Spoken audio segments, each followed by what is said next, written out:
Assalamualaikum warahmatullahi wabarakatuh. Good morning everyone. Here, kita dari kelompok 8 akan mempresentasikan perbedaan dan keterkaitan public relation dengan periklanan dan pemasaran. Kelompok kami terdiri dari 3 orang, yaitu yang pertama adalah Nabila Khuluki, yang kedua adalah saya sendiri, Nadia Yuzahyani, dan yang terakhir adalah Nausiah. Hari ini kita akan membahas beberapa subtopik, yaitu yang pertama adalah definisi periklanan dan pemasaran, yang kedua adalah perbedaan public relation dengan periklanan atau advertising, yang ketiga adalah perbedaan PR dengan pemasaran atau marketing, yang keempat adalah keterkaitan public relation dengan periklanan atau advertising, dan yang terakhir adalah keterkaitan public relation dengan pemasaran atau marketing. Nah, sekarang kita akan membahas definisi periklanan. Periklanan adalah sesuatu yang dijual melalui media, baik cetak, elektronik, maupun internet, dari suatu perusahaan. Dan perusahaan biasanya melakukan kontrak atau perjanjian dengan pihak media agar dapat memasang sesuatu tersebut di media yang dituju. Yang kedua adalah definisi pemasaran. Pemasaran adalah sesuatu proses sosial dan sistem pengaturan di mana individu dan kelompok mendapatkan kebutuhan dan keinginan mereka dengan menciptakan, menawarkan, dan bertukar sesuatu yang menguntungkan satu sama lain. Yang kedua adalah perbedaan public relation dengan periklanan atau advertising. Sebenarnya apa sih perbedaan public relation dengan periklanan? Ada banyak ya perbedaannya. Saya akan menjelaskan satu persatu. Yang pertama adalah promosi. Promosi tak berbeda jauh dengan advertising. Public relation itu juga membantu perusahaan dalam meningkatkan jumlah penjualan atau promosi. Bedanya, public relation lebih fokus dalam membangun citra positif suatu perusahaan. Baik khalayak yang awalnya masih berpikir netral, hingga mereka yang sudah berpikir negatif. PR harus dapat mencuci otak, hingga mereka dapat berubah pikiran menjadi positif. Sementara advertising hanya fokus pada promosi penjualan produk. Namun, kedua divisi ini saling bahu-membahu dalam meningkatkan penjualan. Biasanya, public relation bergerak lebih dahulu atau paling lamban berbarengan dengan launching iklan suatu produk demi mendongkrak pemasaran. Nah, yang kedua adalah efek. Tidak dapat dipungkiri bahwa efek yang ditimbulkan dari fungsi public relation lebih berpengaruh ketimbang iklan yang dibuat oleh pekerja advertising. Alasannya, karena khayalak kini sudah tidak terlalu percaya dengan apa yang dibicarakan iklan. Mereka beranggapan bahwa iklan hanya sekedar gimmick atau sesuatu yang dilebih-lebihkan. Nah, public relation ini memiliki cara kerja yang lebih halus. Mereka membuat berbagai berita positif untuk dirilis, baik media online, cetak, dan yang lainnya, lalu dipublish oleh media elektronik. Khayalak pun langsung tersihir dengan citra-citra yang diberikan oleh public relation. Yang ketiga adalah soal biaya. Dari segi biaya, kerja public relation ini umumnya lebih murah ketimbang advertising. Karena biasanya PR hanya menyiapkan press release, berbeda dengan tim iklan yang membutuhkan biaya yang lebih mahal. Dengan biaya yang lebih murah, tentunya public relation itu tidak dapat menyetir apa yang bisa ditampilkan dalam media. Berbeda dengan periklanan, dengan biaya yang lebih mahal, periklanan dapat menyetir apa aja yang bisa dipublish kepada media atau khayalak. Yang lainnya adalah Iklan ini lazimnya ditunjukkan untuk segmen pasar atau lapisan sosial tertentu. Nah, sedangkan public relation dialamatkan pada segenap golongan atau kelompok orang. Yang organisasi itu kedepannya akan terus berkomunikasi. Yang terakhir, tulisan-tulisan public relation itu sepenuhnya faktual atau informatif dan tidak boleh melebih-lebihkan. Sementara pada tulisan periklanan atau iklan, tulisannya itu dilebih-lebihkan atau dramatik agar orang-orang itu bisa membeli produk itu. Nah, cukup sekian penjelasan dari saya. Selanjutnya akan dijelaskan oleh Nasia.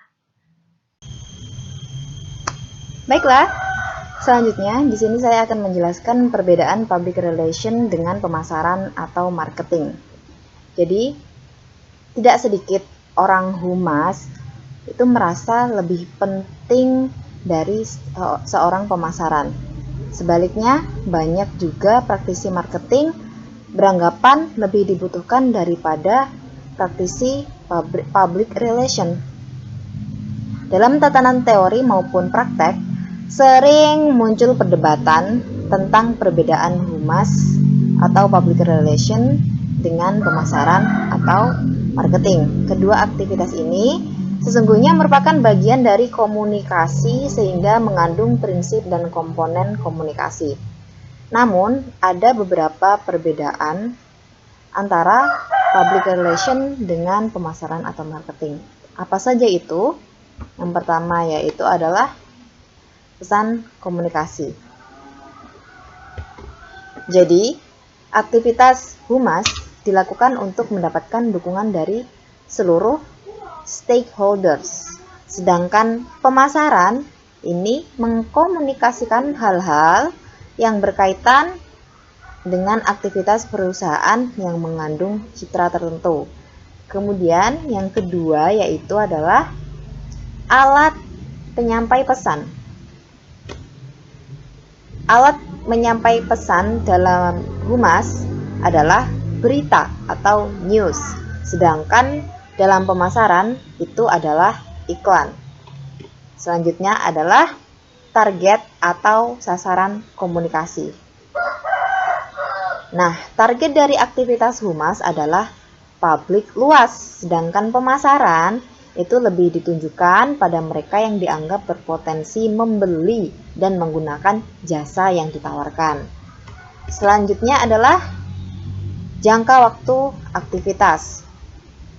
Humas itu bersifat jangka panjang, sedangkan pemasaran atau marketing itu lebih bersifat jangka pendek. Kemudian yang terakhir yaitu penggunaan media. Penggunaan media dalam humas atau public relation tidak bisa memaksa media untuk mempublikasikan semua hal karena terkait kewenangan redaksional. Sedangkan dalam pemasaran itu memiliki kebebasan dalam memasang iklan. Selanjutnya yaitu keterkaitan public relation dengan periklanan atau advertising. Yang pertama,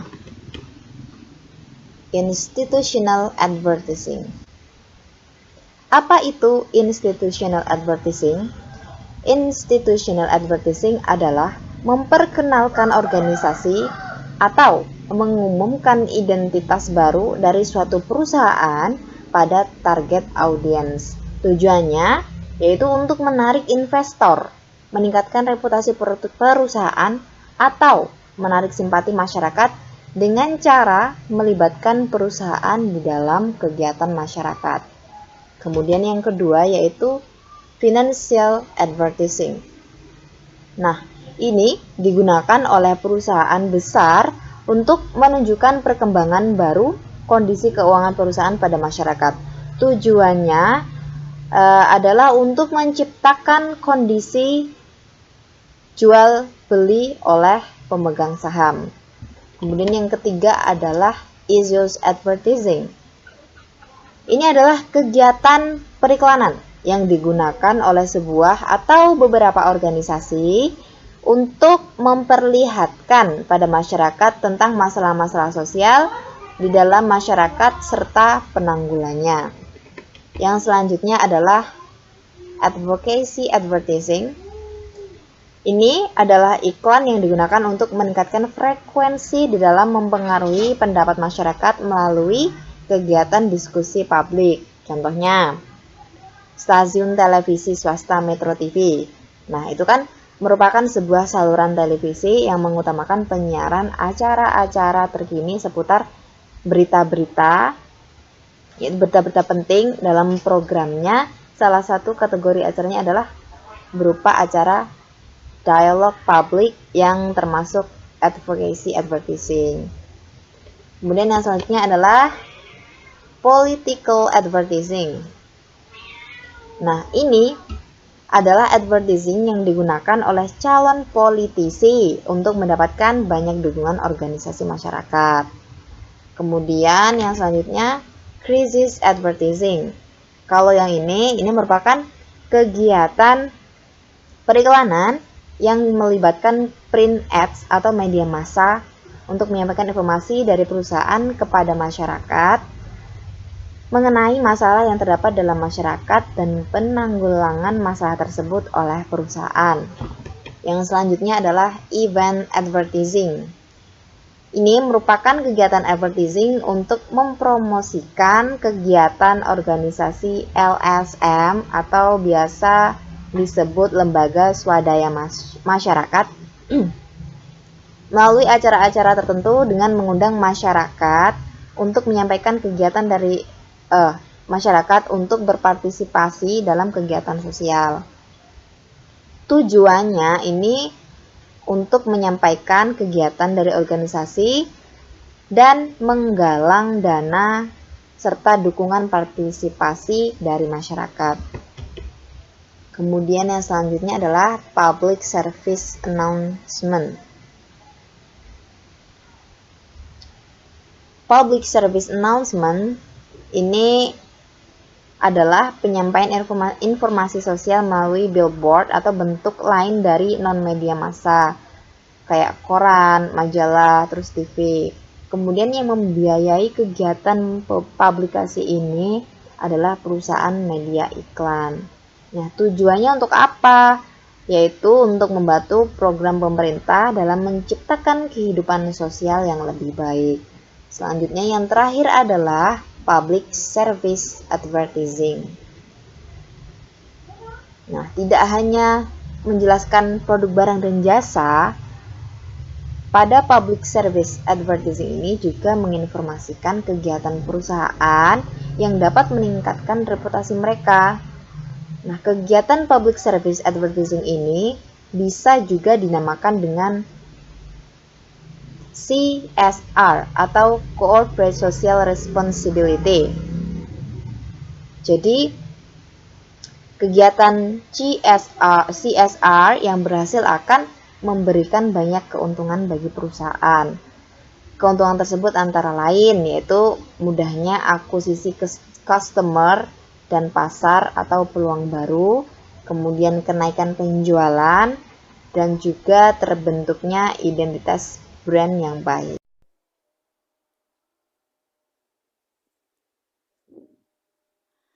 Kemudian yang terakhir adalah keterkaitan public relation dengan pemasaran atau marketing. Public relation memang memiliki keterkaitan yang sangat erat dengan marketing, karena marketing merupakan bagian dari public relation. Public relation atau yang sering disebut dengan humas merupakan salah satu alat pemasaran yang bisa melakukan evaluasi atau persepsi, sikap dan pandangan masyarakat umum atau publik dan konsumen umum maupun khusus atas aktivitas dan kebijakan perusahaan atau merek produk untuk kemudian melakukan serangkaian aktivitas yang diperlukan agar tercipta citra positif. Serangkaian aktivitas inilah yang sering disebut sebagai pemasaran humas atau marketing public relation, yang memiliki tugas khusus untuk menciptakan citra positif tentang aktivitas pemasaran, kebijakan, atas merek dan distribusi produk, serta aktivitas lain yang berhubungan dengan pemasaran, distribusi, dan komunikasi. Berikut adalah kaitan penting antara public relation dengan pemasaran atau marketing. Yang pertama, public relation bertindak sebagai penghubung antara perusahaan dengan pihak lain untuk mengadakan jual beli, kesepakatan, dan juga kerjasama yang saling menguntungkan. Di sini maksudnya public relation berperan dalam mengomunikasikan pesan-pesan kunci kepada audiens yang menjadi target dalam mata rantai pemasaran untuk mempengaruhi perilaku pembelian. Nah, yang kedua adalah meneliti, menulis, dan mengirimkan press release kepada media. Jadi, melalui public relation ini, perusahaan dapat mengetahui opini publik dan produk-produknya. Kemudian yang terakhir adalah menjawab pertanyaan yang diajukan oleh pihak media, wartawan, maupun pihak yang akan mengadakan kerjasama dengan perusahaan. Jadi, public relation ini bertugas mengelola informasi antara perusahaan dan masyarakat, dengan demikian mempertahankan hubungan yang menguntungkan antara keduanya. Mungkin demikian presentasi dari kami kelompok 8. Kurang lebihnya kami mohon maaf. Wassalamualaikum warahmatullahi wabarakatuh.